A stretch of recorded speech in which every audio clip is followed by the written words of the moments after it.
Hi there, I'm Lee Redhead, a writer and member of Sisters in Crime Australia. Welcome to Scarlet Stiletto Bites, scintillating short stories by Australian women. Our weekly podcast is designed for busy lives. Each murder mystery is short, but not always sweet. Expect twisted tales, quirky humour, imagination, and a frisson of feminism. Sisters in Crime Australia's Scarlet Stiletto Awards were established in 1994 to unearth criminal literary talent. We're producing these podcasts of winning stories to celebrate the Sisters' 30th anniversary ceremony in Melbourne in late 2023. The concept designer and narrator is fellow sister, actor, barrister, broadcaster, and best-selling true crime author, Susanna Lobez. Hello, Susanna here. Everyone seems to be buying, selling, even collecting online, but scammers are lurking in cyberspace and even vintage hard copy books are targeted, as you'll see in today's story, Brought to Book by Liz Filleul, 2004 Scarlet Stiletto winner. When Simo told us she'd been burgled and that her precious collection of girls' school stories had been stolen, my heart sank.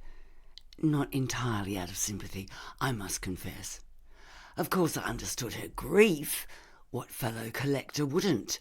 But my first reaction was to think, oh no, now I can't tell them about my books. The books I'd been so looking forward to showing off were in my bag, placed carefully beside me on Gin's battered red armchair.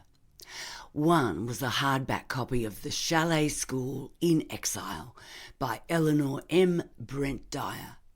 It would have cost more than $50 to purchase via abooks.com or eBay, but I'd found it for $2 at a local garage sale 2 weeks ago. The second was a paperback by Harriet Martin called Jenny and the New Headmistress, which I'd successfully bid for on eBay. The cost had been ludicrous for a 1985 paperback, but since I'd spent nearly 20 years searching for a copy, I figured it was worth it. Up till recently, I'd believed I was the only 30-something woman in the world who, in times of trouble, turned to the well-thumbed pages of The Chalet School or Mallory Towers, the way most people flew to the bottle or the fridge. Only last winter, when I'd been made redundant from my job as a university librarian, I'd spend many a cold, dreary day curled up on the sofa in front of the wood heater, absorbed in an endless round of difficult new girls, practical jokes, lacrosse matches and midnight feasts, and it was during that thankfully brief period of unemployment that I'd made two surprising discoveries, courtesy of the internet.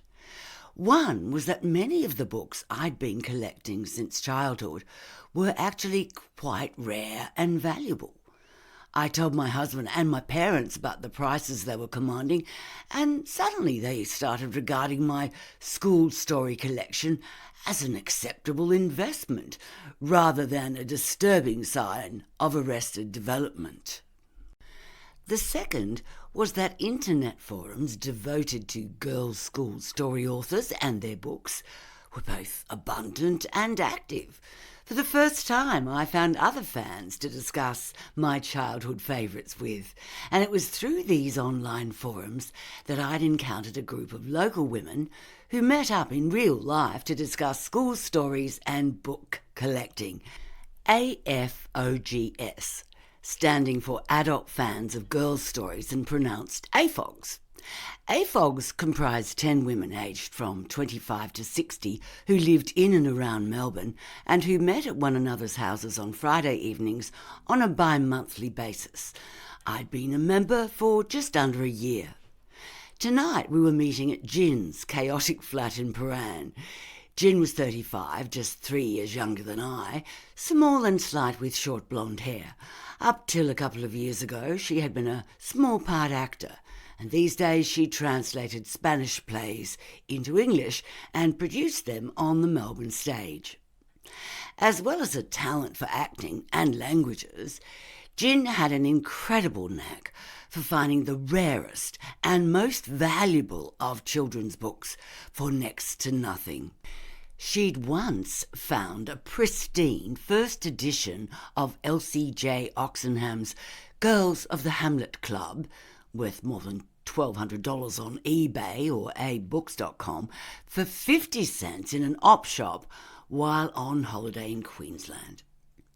Rarely a meeting went by without Jin turning up with a show bag of amazing finds, whereas until I found Exile, I'd netted precisely nothing at my weekly garage sale and trash and treasure hunts, which was why I'd so much looked forward to showing it and Jenny off. But now I couldn't. It simply wasn't appropriate, with Simo close to tears over the loss of her collection. "You mean they took every single book?" Jin said. She sounded half disbelieving, and I couldn't blame her. Who ever heard of a burglar breaking into your house and nicking books? "Every single one," Simo sighed. She was an accountant in her mid-50s, tall and large, with short red-dyed spiky hair and huge red-rimmed glasses. All the AFOG's members had impressive collections of girls' school stories, but Simo's had been far and away the best. You name the author and she'd owned all their books, all first editions, all with immaculate dust jackets.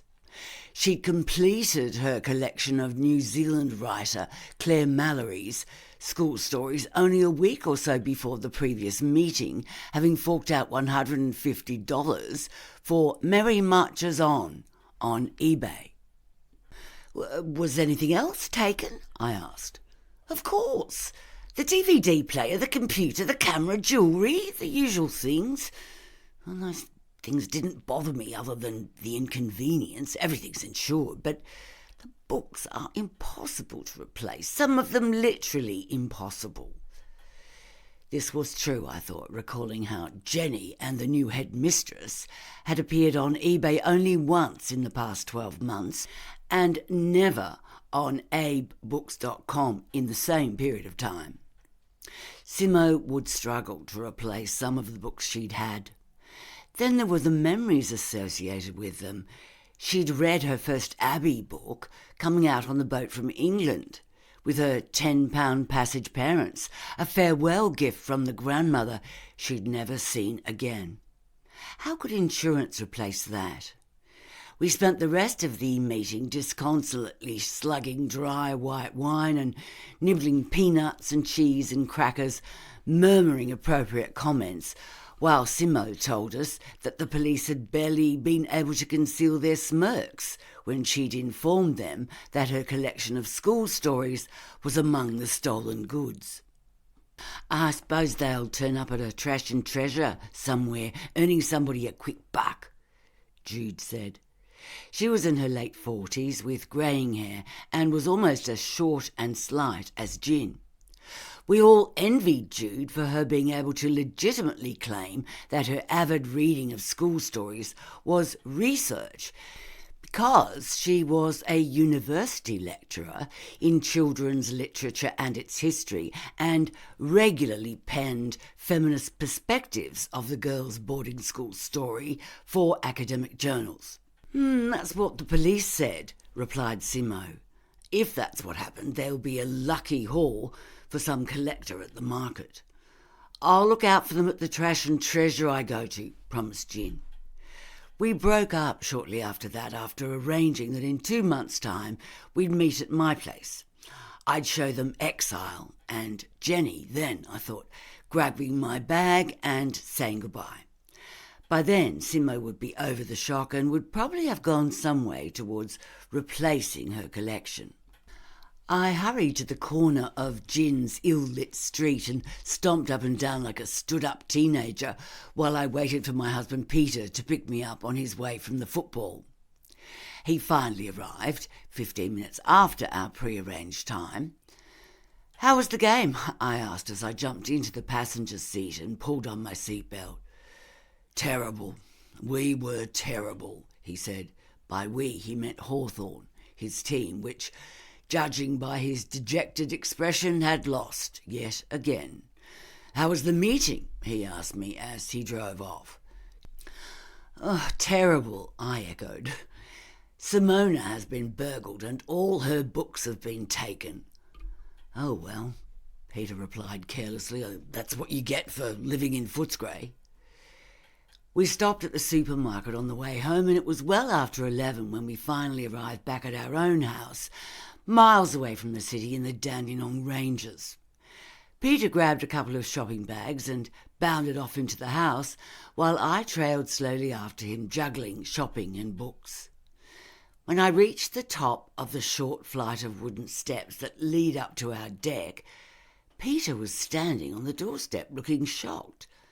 "Lucy," he said, "we've been burgled." The widescreen TV, DVD player and stereo had gone. So too had Peter's digital camera and some of my jewellery, and every single one of our books. Now I knew how Simo felt, I realised, as I wandered miserably around the house, staring at the empty bookshelves in disbelief. The big bookcase in the study that housed all my children's books now held nothing. The two large wine rack-cum bookshelves in the living room were now devoid of my grown-up fiction and Peter's collection of sports books, as well as the wine. Even our recipe books had been taken from the kitchen. The only books I now possessed were the two I'd taken to Gin's. The police came, looked around, took statements, examined the side window that the burglars had smashed to break in, then went off to ask our neighbours if they'd seen anything, which was unlikely, given our house is shrouded by trees. We promised to compile a list of what was stolen and take it down to the station within 24 hours. I told them about Simo's burglary, hoping that they'd recognise the similarities between the break-ins, even though Simo lived on the other side of the city. Over the next few days we made out a list for the police, filled in the insurance forms, talked incessantly to friends and relatives about what had happened. At work, my mind constantly wandered. I wanted to do something, anything, to get my books back. Whoever broke into our house had taken the books for a reason, I surmised, presumably because they were valuable, or at least some of them were. Maybe they'd taken them to a second-hand bookshop rather than a trash and treasure, hoping to get a good price. At lunchtime, I grabbed the yellow pages and started ringing antiquarian bookshops on my mobile, asking if anyone had come in over the weekend with boxes of books, including 100 or so school stories. After 5 futile calls, I gave up. There were too many booksellers in the yellow pages alone, and I knew from internet surfing that there were plenty more whose businesses were solely online and had not listed in the telephone directory. It would take forever to contact every bookshop in Melbourne, and I didn't have the patience. After a couple of weeks, our insurance money came through, and we started to replace the goods we'd lost. Somehow, though, I couldn't bring myself to begin replacing my book collection. They'd taken so many years to amass, and many of them were so hard to find. I had just come offline one night, half-heartedly searching for chalets on abooks.com, when the phone rang. Peter came into the study to say it was for me. It was Gin, to tell me she'd been burgled and that all her books were gone. It was Saturday evening, and Simo, Gin and I were sitting in our living room, relishing the warmth from the wood heater and guzzling Pringles and a 10-year-old bottle of red. "It must be someone who knows us, Lucy," declared Gin. "Someone who knows our movements, knows that Simo and you and Peter go to work every day from Monday to Friday, knows that I go out to the theatre for 3 hours every afternoon. Someone who knows we all have books that are valuable," added Simo. I'm not convinced of that, I objected. Oh, I admit the target seems to have been the books, but why take every book, not just the valuable ones? No time to sort them out, Simo said decisively. I refilled our glasses. Just saying you're right, Simo, and that whoever took our books knows us and our collections, then who do you think it might be? The only people we all know are the AFOG's lot, and it can't be any of them. Well, I agree there, said Simo, but I've known most of them for years, and none of them are dishonest. Oh, there are the forums, Jin pointed out. We all go to forums, and you never know who's lurking there. But we don't use our full names on the forums, let alone give out our addresses, I argued, and the only list we're all on is the girls' own list. Other than that, we're on different forums. True enough, sighed Jin. Did you lose all of your books, Jin? Simo asked, or did you have a couple tucked away somewhere like Lucy here? All of them, said Jin gloomily, and to make matters worse, I'd finally completed my set of chalets. I figured I'd had so much luck finding books for next to nothing that I could afford to fork out a few dollars for prefects at the Chalet School, so I bid for it on eBay, and I got it. I'd only had it about a week when I was burgled. You know, said Simo slowly, that could be the connection. And what's that? I asked. eBay. When we were burgled, we'd all recently bought books from eBay. The person I bought Merry Marches On from was in Melbourne, in Eltham. What about you two? Well, the woman I bought Jenny off lived in Eltham, I confirmed. I remember that because Peter's parents are in Warrandyte, and I thought about asking if I could pick it up from her and combine the trip with visiting them. But then Pat and Dan announced they were heading to Queensland for the winter, so I had it posted here instead. Oh, I can't remember whether she was in Eltham, but she was in Melbourne, and her eBay name was Joy something, Joy with some numbers after it, said Jin. That's right, same with my seller, Simo said eagerly. We trooped into the study where Peter had tucked himself away for the evening and interrupted his computer game to fire up the internet. We all checked our eBay accounts. Sure enough, we'd all purchased books between 3 and 5 days before our respective burglaries from an eBayer called Joy93 who lived in Eltham. All three of us had paid by making direct deposits to her account, and she had posted our books to our addresses, so she knew exactly where we lived. This woman would realise that people usually buy old children's books to add to their own collections, said Simo. So if she sells to someone in Melbourne, she burgles the place, gets back the books she sold, and lots of others besides, presumably to sell them all again on eBay. Very neat. We should tell the police this, I said. I wondered how long Joy93 held on to the books before deeming it safe to sell them on eBay. My books might still be in her house in a box somewhere, waiting to be auctioned. And what use would that be? Simo scoffed. It's circumstantial evidence. They'd go round, and if she had books in her house that we said we'd lost, she'd say she found them at garage sales, at trash and treasures, in op shops, second-hand bookshops. We can't prove the books are ours, unless one of you wrote your name in them. I certainly didn't. We both shook our heads. So what do we do? Jin asked. We can't just ignore this. The police need to know, even if they can't prove anything. A visit from them might at least prevent her from burgling the next poor sod. I've got an idea, said Simo. Blame it on the 3 bottles of wine we eventually ended up demolishing, or on the girls' own tales of derring-do we had all spent at least 3/4 of our lives devouring. Whatever the reason, the fact was that 9 days later I found myself driving to my in-laws' empty house with 2 sets of their house keys in my jacket pocket and a box of books on the back seat. Unknown to my in-laws, and to Peter, I was about to use their home to set up a sting. When Simo had first told us her idea, she suggested we use her family's beach house in Sorrento, but then I'd remembered Pat and Dan's house, the fact that they were in Queensland until the end of August, and that it was so conveniently located in Warrandyte, a mere 20 minutes from Joy 93's apparent location in Eltham. Peter, ensconced in the study, hadn't heard a word of our plans, and I figured it was best it stayed that way.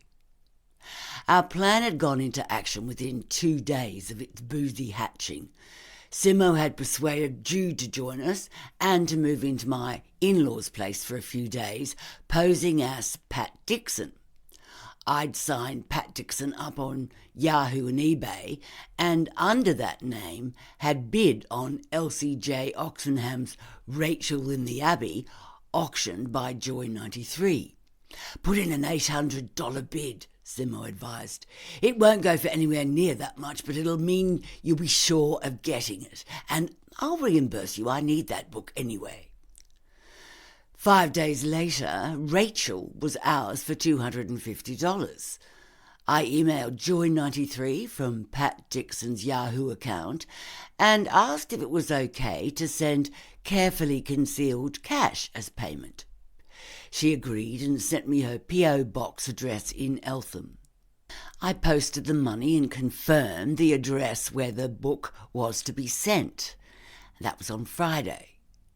I alerted the other three, and we agreed that Jude should establish herself at my in-laws' place on Monday, when the book would most likely be delivered. Pat and Dan lived in a quiet 5-house court in Warrandyte, a pretty bush-flanked township that lay deceptively close to bustling, built-up central Melbourne. I arrived at their double-storey weatherboard at 7:45, parked inside the double garage, and let myself into the house. It had been empty since Mother's Day weekend and felt chilly and smelt musty. I switched on the heating and opened the half-closed curtains. I was in the kitchen filling the kettle when Jude arrived, parking her car out on the drive. Then Simo and Jin appeared at the back door, having parked up at the nearby State Park car park and taken a short track to the house through the bush. "This house is lovely on the outside," Jin said, "but inside?" We all followed her gaze through to the living room, taking in the shabby old sofas and table, a prehistoric-looking television and video, and off-white walls, enlivened only by the occasional family wedding photograph. "I know," I agreed, "colourless and characterless, rather like my in-laws." They giggled. "No books," Jude remarked. "Oh, they're not readers," I answered. "There aren't any bookcases here. We'll have to put the books in the display cabinet."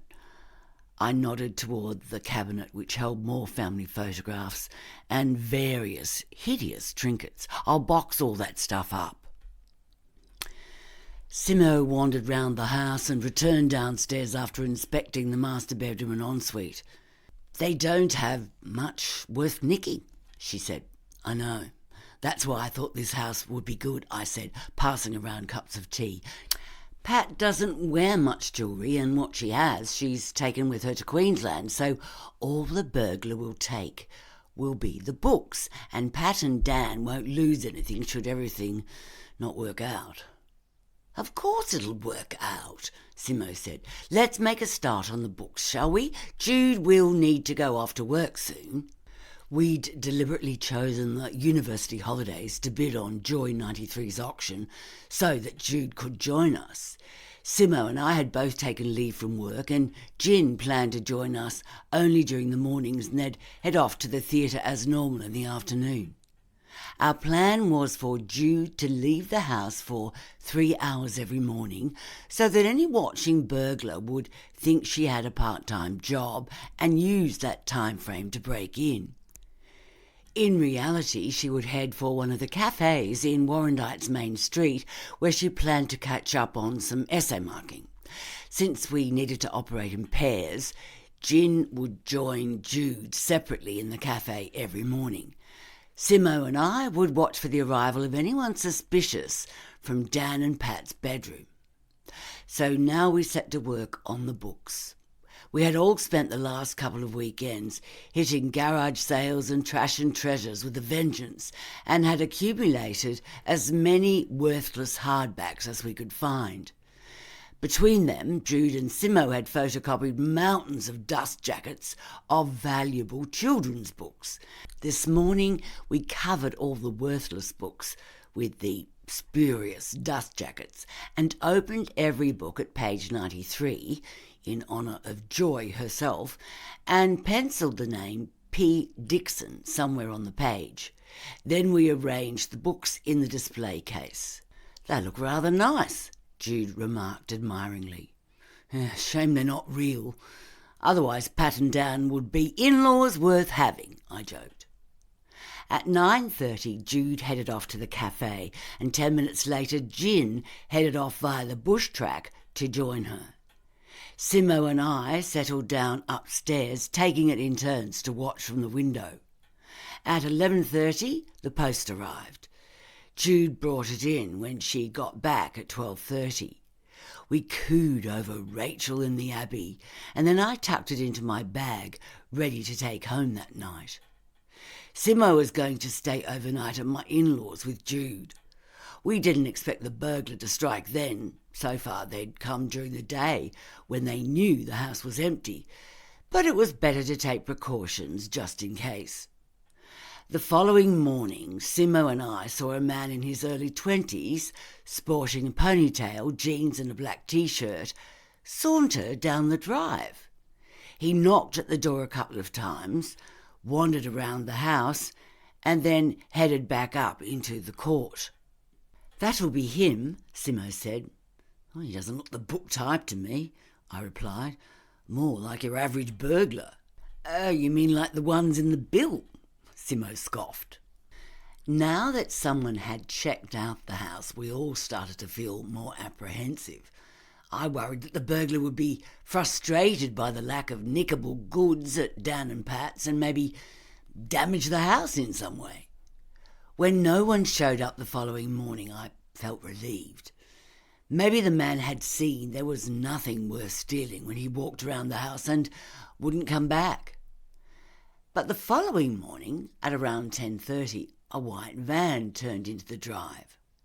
The pony-tailed man we'd seen previously jumped out of the driver's side. His companion was also young and male, but with short dark hair. As they knocked on the door, then wandered around the side of the house, Simo quickly texted Jude, giving her the cue to park at the end of the court. She'd just about finished when we heard the shattering of glass. Simo scurried behind the ensuite shower screen while I slipped into the built-in wardrobe. We'd already replaced the light globe with a dud to ensure it was so dark no one could be seen. From my hiding place I could hear muffled thumping sounds from downstairs and prayed that nothing was being damaged. Then I heard footsteps on the stairs. Someone came into the bedroom, poked in a couple of drawers. The wardrobe door opened. I stiffened. I could feel my heart thudding and hoped the burglar wouldn't hear it. A hand flicked at the light switch 2-3 times. The burglar swore, turned away and clattered back downstairs. Phew, I breathed out.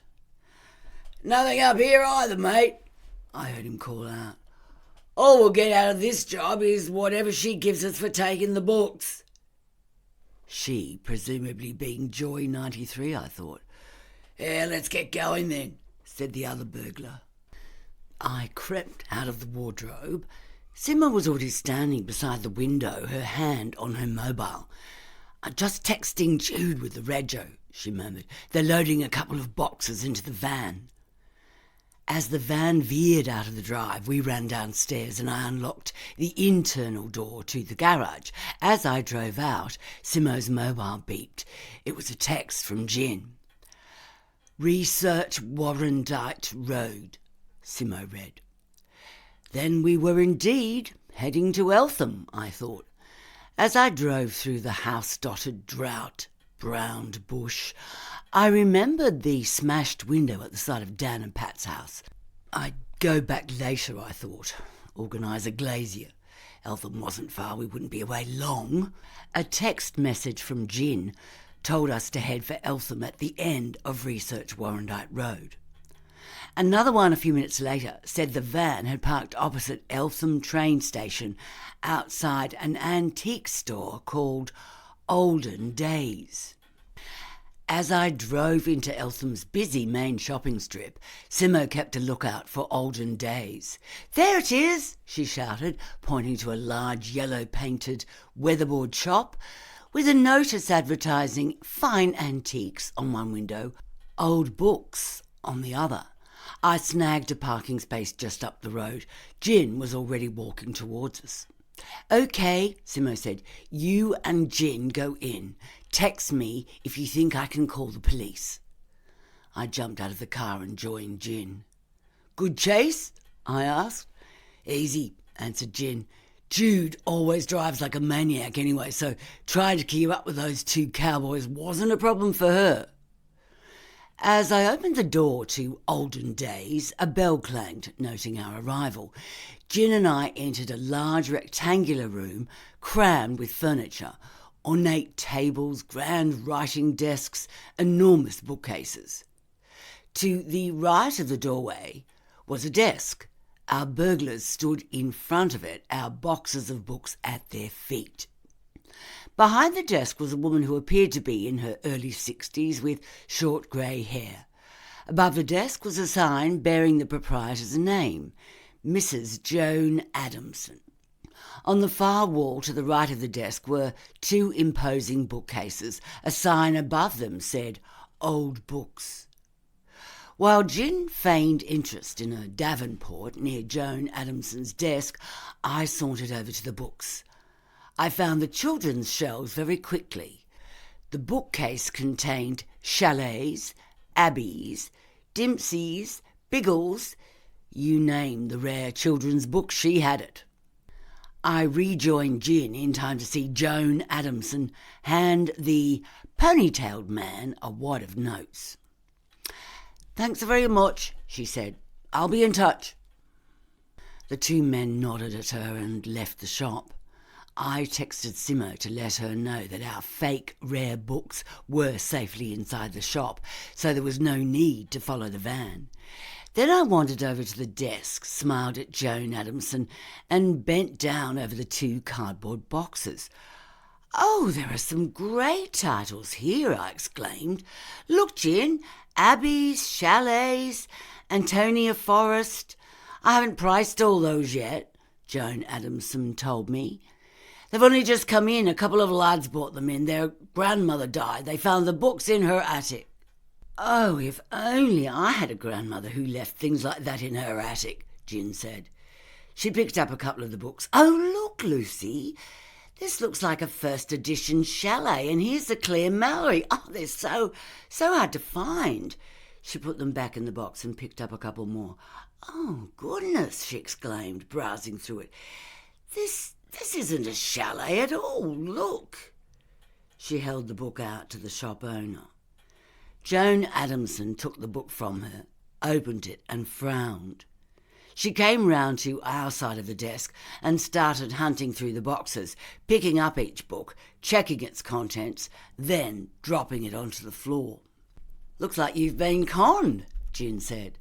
"Oh, those bloody stupid..." Joan Adamson began. The door clanged open. Two uniformed police officers entered the store. "Mrs. Joan Adamson?" asked one officer. "We've had a complaint from a Mrs. Judith Larkham. She says you've taken a box of books from her house where she's been staying. Apparently, they're easily identifiable." He picked up one of the books from the boxes and opened it. "She says they all have the name P. Dixon written in pencil on page 93. When Jude spoke to the police a couple of days later, they told her they'd managed to trace the van and that the two men had admitted breaking into houses to steal books for Joan Adamson, plus anything else they wanted to dispose of for themselves. Once she'd been dobbed in, Joan Adamson admitted organising the burglaries. When books had been brought to her, she dumped anything of no value and had sold the rarer collectible ones in the store and online. And of course she'd sold some of them on eBay, often being lucky enough to have the winning bidder live within burgling distance of Eltham. The police also told Jude that arrangements would be made with burglary victims to see if they could prove that any of her current stock belonged to them. The news came later, though. In the wake of her arrest, Simo, Jude, Jin and I headed triumphantly back to Warrandyte, where we went to the pub in the main street and ordered a bottle of champagne. We were well into our second glass, and Simo was describing how she'd spotted the police passing by just after I texted her when my mobile rang. It was Peter. He sounded panicky. "Lucy," he said, "I'm at Mum and Dad's place waiting for the police. I was driving past for work and thought I'd go round to the house to check it was okay, and the side window's been broken. It looks like they've been burgled." The end. Thanks so much for listening. We'd love your feedback. Subscribe for free to Scarlet Stiletto Bites wherever you get podcasts. And do visit our website, sistersincrime.org.au.